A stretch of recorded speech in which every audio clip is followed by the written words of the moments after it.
Hello all അസ്സലാമു അലൈക്കും. ഇന്നത്തെ റെസിപ്പി നല്ല അടിപൊളി മലായി ടിക്ക റെസിപ്പിയാണ്. ചിക്കൻ മലായി ടിക്ക.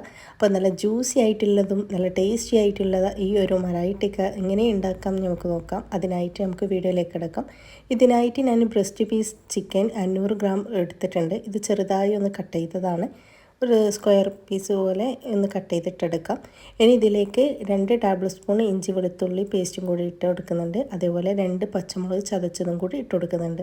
പിന്നെ ആവശ്യത്തിനുള്ള ഉപ്പും കൂടി ചേർത്ത് കൊടുക്കാം. എന്നിട്ട് ഇതെല്ലാം കൂടിയിട്ട് നന്നായിട്ടൊന്ന് മിക്സ് ചെയ്ത് കൊടുക്കുക. ഉപ്പൊക്കെ എല്ലാ രീതിയിലെത്തുന്ന രീതിയിലൊന്ന് മിക്സ് ചെയ്തിട്ടെടുക്കാം. ഇനി ഇതിലേക്ക് 1 ടേബിൾ സ്പൂണ് കുരുമുളക് പൊടിയും 1 ടീസ്പൂണ് ചെറിയ ജീരകത്തിൻ്റെ പൗഡറും 1 ടേബിൾ സ്പൂണ് മല്ലി ഒന്ന് ഗ്രൈൻഡറിലിട്ടൊന്ന് ചതച്ചതാണ്, അല്ലെങ്കിൽ മല്ലിപ്പൊടി ഇട്ട് കൊടുക്കാം. ഞാൻ മല്ലി ഒന്ന് ക്രഷ് ചെയ്തിട്ട് കൊടുക്കുന്നുണ്ട്. 1 ടേബിൾ സ്പൂണും കൂടി ചേർത്തിട്ട് നന്നായിട്ടൊന്ന് മിക്സ് ചെയ്തിട്ട് എല്ലാ രീതിയിലെത്തുന്നവരെ ഒന്ന് നന്നായിട്ടൊന്ന് മിക്സ് ചെയ്ത് കൊടുക്കാം.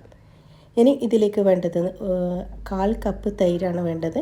അപ്പോൾ ഇതാ ഞാൻ 1/4 കപ്പ് തൈര് ഒഴിച്ചെടുത്തിട്ടുണ്ട്. ഇനി 1/2 കപ്പ് ഫ്രഷ് ക്രീമും കൂടി വേണം. 1/2 കപ്പ് ഫ്രഷ് ക്രീമും കൂടി ഇട്ട് കൊടുത്തിട്ട് നന്നായിട്ടൊന്ന് മിക്സ് ചെയ്ത് കൊടുക്കാം. എല്ലാ രീതിയിലെത്തുന്ന രീതിയിൽ നന്നായിട്ടൊന്ന് മിക്സ് ചെയ്ത് കൊടുക്കുക. അപ്പോൾ നല്ല ടേസ്റ്റായ ഈ മലായി ടിക്ക കുബൂസിൻ്റെ കൂടെയും ചപ്പാത്തിൻ്റെ കൂടെയൊക്കെ കഴിക്കാനായിട്ട് നല്ല ടേസ്റ്റാണ്. ഇനി ഇതിലേക്ക് വേണ്ടത് നമുക്ക് കുറച്ച് മല്ലി ഇല അരിഞ്ഞതും കൂടി ഇട്ട് കൊടുക്കുന്നുണ്ട്. ഇനി ക്യാപ്സിക്കം സ്ക്വയറായിട്ട് കട്ട് ചെയ്തതും കൂടി ഇട്ട് കൊടുക്കുന്നുണ്ട്. ഒരു ക്യാപ്സിക്കാണ് എടുത്തത്. ഇനി ഒരു ഉള്ളിയും സ്ക്വയറായിട്ട് കട്ട് ചെയ്തിട്ട് ഇട്ട് കൊടുക്കുന്നുണ്ട്. ചില്ലി ചിക്കനൊക്കെ കട്ട് ചെയ്യുന്നില്ല, അത് ഒരു രീതിയിൽ കട്ട് ചെയ്തിട്ടാണ് ഇട്ട് കൊടുത്തത്. ഇതിനെല്ലാം കൂടി നന്നായിട്ട് മിക്സ് ചെയ്തതിന് ശേഷം അരമണിക്കൂറോ 1 മണിക്കൂറോ നിങ്ങൾക്ക് ഫ്രിഡ്ജിൽ വെക്കാൻ. ഇപ്പോൾ ഒരു അരമണിക്കൂർ മാറ്റി വെക്കുന്നുണ്ട് ഫ്രിഡ്ജിലേക്ക്. അരമണിക്കൂറിന് ശേഷം നമുക്കിതൊന്ന് എടുക്കാം കേട്ടോ.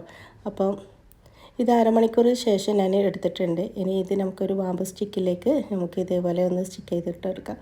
അതിനായിട്ട് തന്നെ ചിക്കൻ കുറച്ച് ഒരു പീസ് എടുത്തതിന് ശേഷം ഉള്ളിയും ക്യാപ്സിക്കവും ഓരോ ലെയറിലാക്കിയിട്ട് അങ്ങനെ ഇട്ട് കൊടുക്കാം. അങ്ങനെ എല്ലാം ചിക്കനും ഇതേപോലെ ഞാൻ ചെയ്ത് വെച്ചിട്ടുണ്ട്.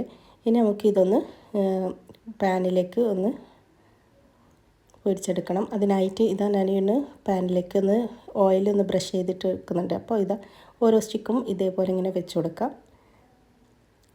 അപ്പം ഒരു ഭാഗം നമുക്ക് വെന്തിട്ട് ആയ ശേഷം തിരിച്ച് വേറൊരു ഭാഗം കൂടി ഇതേപോലെ ഇട്ട് കൊടുക്കാം. മീഡിയം ഫ്ലെയിമിൽ വേണം വെക്കാനായിട്ട്. അപ്പോൾ ഇങ്ങനെ ഓരോ ഭാഗവും തിരിച്ചിട്ട് കൊടുക്കാം കേട്ടോ. അതേപോലെ ഇതാ ഞാനെല്ലാം റെഡിയാക്കി വെച്ചിട്ടുണ്ട്. ഇനി ഇതിലേക്ക് ഒരു കനൽ കത്തിച്ച് കൊടുക്കുന്നുണ്ട്. അപ്പോൾ ഇതും കൂടി കത്തിച്ചതിന് ശേഷം അടപ്പൊന്ന് അടച്ചു കൊടുക്കാം. അപ്പോൾ നല്ല സ്മോക്കിങ് സ്മെല്ലും കൂടി ഉണ്ടാവും കേട്ടോ.